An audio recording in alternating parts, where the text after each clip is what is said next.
Before we argue about the world, let's pause and ask a better question. In our last reflection, we asked why so many people feel forced to leave their homes. We talked about poverty, lack of opportunity, government failure, the slow collapse of trust between people and the systems that were supposed to serve them. But today, we go one step deeper. Because behind economic hardship, behind broken systems, behind the statistics and the headlines, there is often something else, something quieter, something that rarely makes the debate, accountability that never arrived. Not a natural disaster, not an unavoidable crisis, a failure of responsibility, and a world that, for too long, looked the other way. Many countries rich in resources still struggle with extreme poverty, not because there is nothing to build with, not because the people lack intelligence or will, not because development is impossible, but because what belongs to the people doesn't always reach them. The oil exists, the minerals exist, the land exists, the potential exists, but somewhere between the resource and the community that should benefit from it, something disappears. Schools remain unfinished, hospitals lack basic supplies, infrastructure is announced and never materializes, contracts are signed and the money moves, just not toward the people it was meant to serve. And when citizens ask why, there are rarely clear answers. There are delays, there are committees, there are press releases, but rarely accountability, rarely consequences, rarely change. This is where trust begins to collapse. And when trust collapses, migration begins to rise, not as a political statement, as a quiet conclusion that the system will not change and survival requires leaving it behind. What if the global response to migration focused less on borders and more on transparency? We spend enormous resources managing the movement of people, processing centers, border enforcement, policy debates that span decades without resolution. What if a fraction of that energy went upstream, to the conditions that make people move in the first place? Imagine the West and the United Nations working together to support economic growth while also encouraging responsible governance, not as a condition for aid, not as leverage, but as a genuine partnership, because a stable, functioning country is better for everyone, including the countries currently receiving its people. Not through force, not through punishment, but through visibility, through the simple, powerful act of shining a light on what is actually happening and refusing to look away. Because corruption survives best in silence, it relies on complexity, on distance, on the assumption that no one is watching closely enough to notice. What if there were independent UN-led audits focused on governance and public finance? Not political attacks, not tools of pressure wielded by powerful nations against smaller ones, but professional, neutral evaluations, the same standard applied everywhere, regardless of alliance or interest, tracking how public funds are used, whether investments reach communities, whether the schools that were funded were actually built, whether the hospitals received the equipment they were allocated, whether national wealth is serving the nation or a handful of people within it.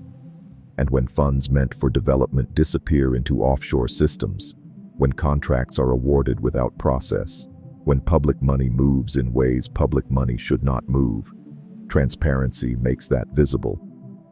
Not to shame nations, but to protect citizens, because citizens deserve to know what is being done in their name, with their resources, with their future. Information is not a weapon. In the right hands, it is a foundation, and foundations are what stable countries are built on. When leaders know the world is watching, priorities change. This is not idealism. It is documented pattern.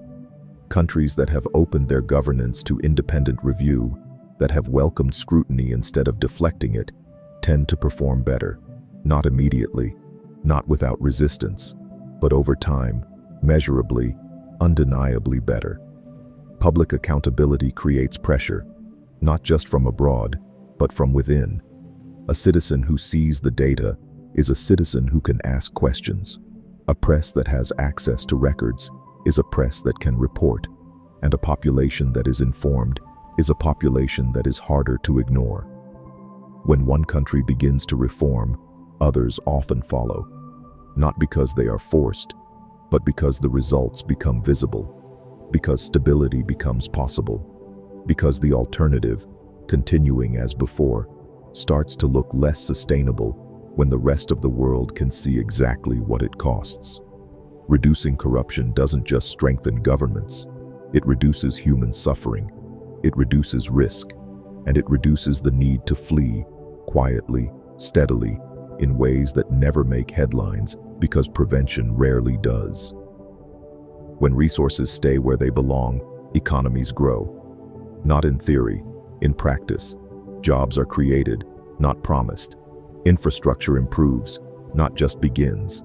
Education expands to reach the children who were always there, always capable, always waiting for the system to remember them.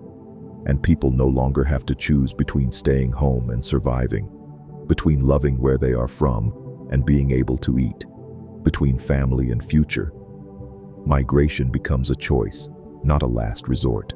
The person who leaves does so because the world is wide and they want to see it, not because the door behind them has closed for good.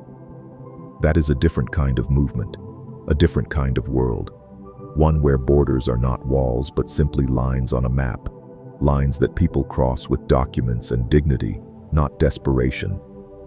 This isn't idealism, it's prevention.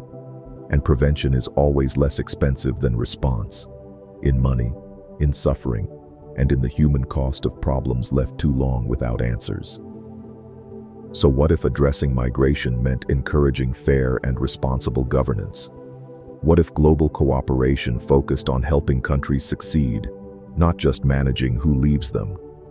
What if the measure of international success wasn't how efficiently we processed arrivals, but how few people felt they had no other option? And what if transparency, honest, consistent, globally applied transparency, became one of the strongest tools for peace? Not a perfect tool, not an instant one, but a real one that already exists, one we simply haven't chosen to use at the scale the problem requires. Peace on Earth is not a dream, it's a decision to confront root causes, to reduce suffering before it spreads, to build systems that serve people, not the other way around. A decision to stop measuring strength by how many people we turn away and start measuring it by how many people never had to leave in the first place. Because if we are serious about a more stable world, not just a more controlled one, then the work begins before the journey does. It begins in the policies, the partnerships, the quiet decisions made in rooms that most people never see. If we work together, a more just and stable world becomes possible. Not guaranteed, but possible. And possibility, in a world this complicated, is where everything starts. And every step toward peace begins with a question.